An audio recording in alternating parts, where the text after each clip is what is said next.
శ్రీమాత్రే నమః. జై లలితాంబికాయై నమో నమః. అమ్మ దయతో అందరూ బాగుండాలి, అందులో మనం ఉండాలండి. మన బంగారు లలితమ్మ గురించి అతి శక్తివంతమైన లలితా సహస్రనామ శ్లోకాలులో ఏం వర్ణిస్తున్నారో ఈరోజు మనందరం చక్కగా తెలుసుకుందాము. ఈరోజు మనము 114వ శ్లోకంలో అమ్మ గురించి ఏం వివరిస్తున్నారో ఇప్పుడు మనం తెలుసుకుందామండి. తాంబూలపూరితముఖి దాడిని కుసుమప్రభా మృగాక్షి మోహిని ముఖ్య మృడాని మిత్రరూపిణి. ఈరోజు మనము మన లలితమ్మకి ఎంతో ఇష్టమైన ప్రీతికరమైన వస్తువు గురించి తెలుసుకుందామండి. మన లలితమ్మకి ఆకు వక్క అంటే కిల్లి అంటారు చూడండి, పాన్ అంటారు కదా, అదంటే చాలా ప్రీతికరం అంట. అమ్మవారికి ఆకు వక్క దాంట్లో చిటికెడు కర్పూరము వేసుకుని అమ్మవారు ఎప్పుడూ ప్రీతికరంగా స్వీకరిస్తారంట. ఎప్పుడైతే అమ్మవారు కిల్లి తింటారో ఏమవుతుంది, ఆ పెదాలు దానిమ్మ గింజల వల్లే ఎర్రగా మారిపోయి అమ్మ మొహంలో సౌందర్యం ఇంకా రెట్టింపు అయిపోతుందంట. అమ్మవారు ఎప్పుడైతే ఈ కిల్లిని తింటారో అమ్మ బుగ్గల్లోంచి అమ్మ బుగ్గల లోపల ఎరుపు ఉంటుంది కదండి, అది బయటకు వచ్చేస్తుందంట. అంటే అమ్మ మొహంలోనున్న సౌందర్యం ఇంకా రెట్టింపు అయిపోయి ఎంతో బాగుంటుందంట. ఎందుకంటే అమ్మవారికి ఇక్కడ కిల్లి అంటే చాలా ప్రీతికరం అండి. మనం ఎప్పుడైతే మనకి ఇష్టమైన వస్తువుల్ని మనం స్వీకరిస్తామో మనలో తెలియని ఆనందం వస్తుంది. ఆ ఆనందం మన మొహంలో అబ్బా ఎంత బాగా చేశారండి, చాలా బాగా వండారు అని మనం అంటాం, వాళ్ళకు ఒక మాట చెప్తాము. అలాగే అమ్మవారు ఈ కిల్లి తిన్నప్పుడంట అమ్మ బుగ్గల్లో ఉన్న ఎరుపు రంగుతో సౌందర్యం పెరుగుతుందంట. చిన్న గమనికండి, మనం లలితమ్మ వారి సౌందర్యం గురించి తెలుసుకుంటున్నప్పుడు అమ్మవారిని మన కన్న తల్లిలాగే భావిస్తూ మనం శ్లోకాల్ని నేర్చుకోవాలండి. ఎప్పుడైతే ఆ బంగారు తల్లి ఈ కిల్లిని స్వీకరిస్తారో దాంట్లో చిటికెడు కర్పూరం వేస్తారు చూడండి, ఆ కర్పూరంలో ఉండే సుగంధము అన్ని వైపులా వ్యాపించి ఆమె ప్రియమైన భక్తులని అమ్మవారి వైపు ఆకట్టుకునేటట్టు అమ్మవారు చేస్తారంటండి. మనము ఇది వరకు కూడా చెప్పుకున్నామండి, లలితమ్మ ఒంటి రంగు ఎలా ఉంటుందండి, ఎర్రగా అమ్మవారు ఒక శక్తివంతంగా ఒక ఎర్రటి ఎరుపు రంగులో దగదగలాడిపోతారండి. ఎరుపు అనేది శక్తికి సంకేతము. అందుకని నవరాత్రుల్లోని మీరు చూసినట్టయితే ఆడవాళ్ళు చాలా చోట్ల ఎర్ర గాజులు వేసుకుంటారు. ఆ 10 రోజులు కూడా నిష్టగా ప్రతి మహిళ పూజ చేసుకుంటారు. మీరు ఒక్క సంవత్సరం ఎర్రగాజులు వేసుకుని చూడండి, ఆ నవరాత్రుల్లోని మీ ఆలోచన ఎంత మారిపోతుందో. అలాగే భవానీ మాలలు వేసుకునే వాళ్ళ వస్త్రాలు కూడా ఎర్రగా ఉంటాయండి. చాలా కోవెలలోని ఎరుపు వస్త్రాలు వేసుకుంటూ ఉంటారు కదా. అమ్మవారి ఒంటి రంగు ఎర్రగా ఉంటుందంట. ఈరోజు మనం అమ్మవారి ఒంటి రంగు గురించి ఎందుకు మాట్లాడుతున్నామంటే లలితా సహస్రనామంలో 560వ నామం అండి. ఈ నామంలోని అమ్మవారిని ఎంతో మంగళకరమైన దానిమ్మ పువ్వు ఉంటుంది కదండి, దానిమ్మ పళ్ళు అందరూ మనం తింటాము, పోమోగ్రనేట్ అంటారు. ఆ దానిమ్మ కాయలకి ఆ చెట్టుకి దానిమ్మ పువ్వులు పూస్తాయంట. ఇవి చూడండి, ఈ పిక్చర్లో నేను ఇప్పుడు మీకు చూపిస్తున్నాను కదా, ఎర్రగా ఉంటాయంట. ఈ దానిమ్మ పువ్వుని అమ్మవారి ఎర్రటి ఒంటి రంగుతో పోలిస్తున్నారు. ఎందుకు అంటే మన నిత్య జీవనంలోని లలితమ్మవారిని చూసే అదృష్టం మనుషులకి ఉండదండి. కానీ ఒక వస్తువు, ఒక పువ్వుని చూపించి అబ్బా మన లలితమ్మవారు ఇంత ఎర్రగా ఇంత మనోహరంగా ఉంటారు అని కొన్ని వస్తువులతో మన మనుష్యులకి అర్థం అయ్యేటట్టు లలితా సహస్రనామము మొత్తం కూడా సూచిస్తుందండి. ఇంత అందంగా అమ్మవారు ఈ దానిమ్మ పువ్వు వలె అమ్మవారు అంత అందంగా ఉంటారంట. ఇంకొకటి ఏంటంటే ఈ దానిమ్మ పువ్వు ఎంత మంగళకరం అంటే ఈ పువ్వుకి అగ్రస్థానం ఉందండి. మీకు ఎప్పుడైనా దానిమ్మ పువ్వులు బయటికి కనిపించినా ఎక్కడైనా దొరికినా చక్కగా అమ్మవారికి పూజ చేసుకోండి. ఎందుకు అంటే ఇక్కడ దానిమ్మ పువ్వు అన్న లలిత ఎర్రటి స్వరూపం అన్న రెండూ ఒకటేనండి. తర్వాతే మందార పువ్వులు వస్తాయంటండి. అగ్రస్థానం మటుకు దానిమ్మ పువ్వులే.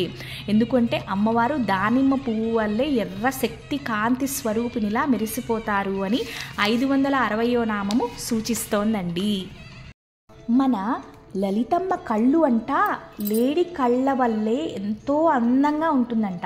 ఒక అడవిలో ఒక లేడీ ఉందంటే ఆ లేడీ కళ్ళు చూడండి చక్కగా కాటిక దిద్దినట్టు ఎంత మనోహరంగా ఉంటాయో, ఒక ఆకారంలో లేడీ కళ్ళు ఉంటాయంటండి.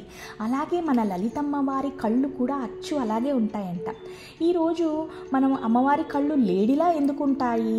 ప్రతిదీ కూడా అమ్మవారి నుంచే వచ్చింది కదా, మరి అమ్మవారి కళ్ళు లేడీ కళ్ళు అమ్మవారికి పెట్టారా అని మన అందరం అనుకోవచ్చు. కాదండి, మన నిజ జీవితంలో మనందరం కూడా సాధారణమైన మామూలు మనుషులండి.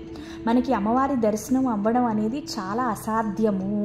ఎంతో అదృష్టం చేసుకుంటే కానీ ఆ ప్రాప్తి మనకి కలగదు.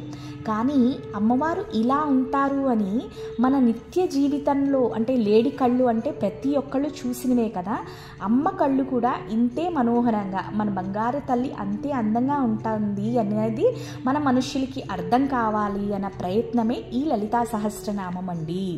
లేడి కళ్ళు ఒక అడవిలో ఎంత సూటిగా ఉంటుంది. ఆ లేడీ ఎప్పుడూ కూడా అంటే ఏదైనా ఆకులు అలములు తింటున్నప్పుడు కూడా ఆ లేడి కళ్ళు చాలా చాలా ఏమంటారు, ఎప్పుడు కూడా పరిసరాలన్నీ చూసుకుంటూ ఉంటుందండి.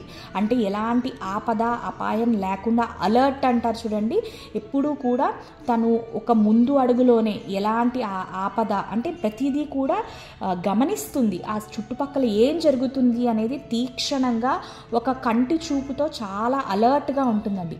మన లలితమ్మ వారి కళ్ళు కూడా అలాగే ఉంటాయంట. ఈ ప్రపంచంలో అణు ఏం జరుగుతుంది అన్నది అమ్మవారు చాలా గ్రహిస్తారు అంటండి.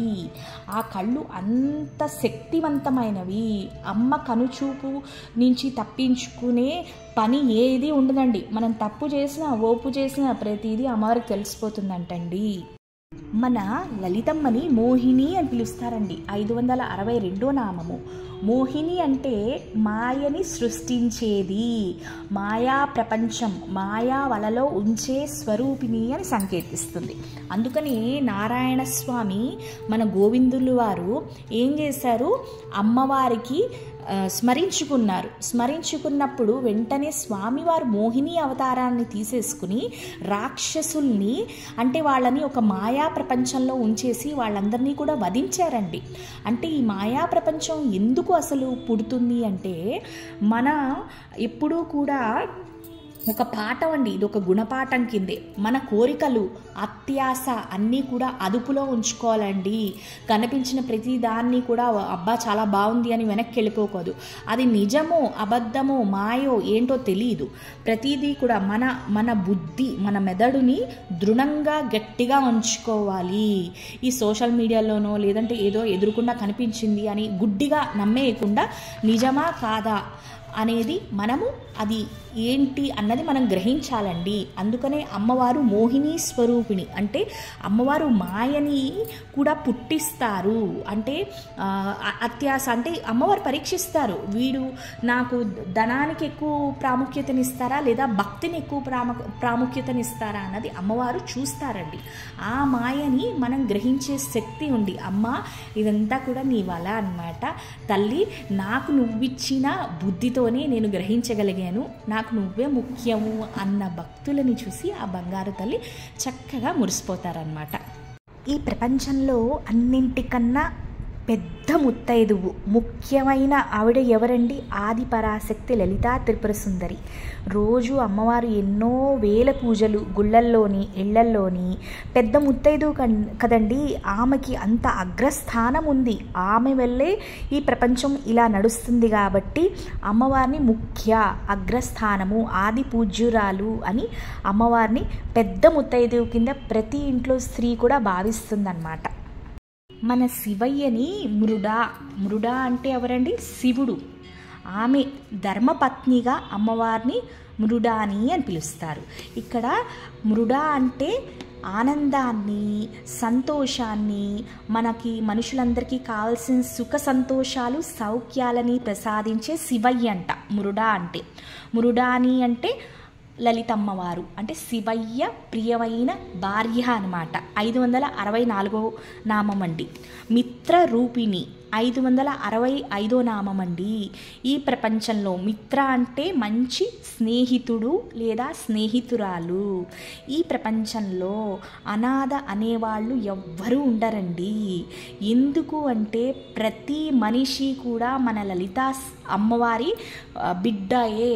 ఇప్పుడు కొంతమంది అనాథలు ఉంటారు, అనాథాశ్రమంలో ఉంటారు, వాళ్ళు అనాథలు కాదండి. అమ్మవారు ప్రతి వాళ్ళని కూడా ఒక సంకల్పంతో ఈ భూమి మీదకి తీసుకొస్తారు. అనాథ శరణాలయంలో ఉండి కష్టపడి చదువుకొని పెద్ద పెద్ద డాక్టర్లు, ఇంజనీర్లు అయిన వాళ్ళు కూడా ఉన్నారండి ఈ ప్రపంచంలో. ఎందుకు అంటే ఎవరైతే నిజంగా అనాథలు ఎవరు అంటే అన్ని సౌఖ్యాలు సుఖాలు ఉన్న సంతృప్తి లేని మనిషే అనాథ కింద లెక్క వస్తారండి. నాకైతే నిజంగా ఎవ్వరు ఉన్నా లేకపోయినా ఆ జగన్మాత నన్ను ఈ భూమి మీదకి తీసుకొచ్చారు. నేను చేయాల్సిన కార్యక్రమాలు ఏవో ఉన్నాయి, అవి నాకు తెలియదమ్మా.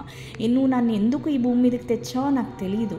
కానీ నేను ఇక్కడ ఉన్నంతకాలము మంచిగా బతికి నాకు ఇది లేదు అనుకోకుండా నేను ముందుకు వెళ్ళిపోవడమే వాళ్ళే నిజమైన ఆ బంగారు తల్లి బిడ్డలు.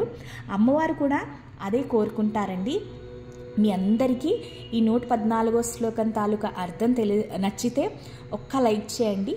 అందరూ అమ్మ దయతో బాగుండాలని కోరుకుంటూ శ్రీమాత్రే నమః. లోకా సమస్త సుఖినో భవంతు.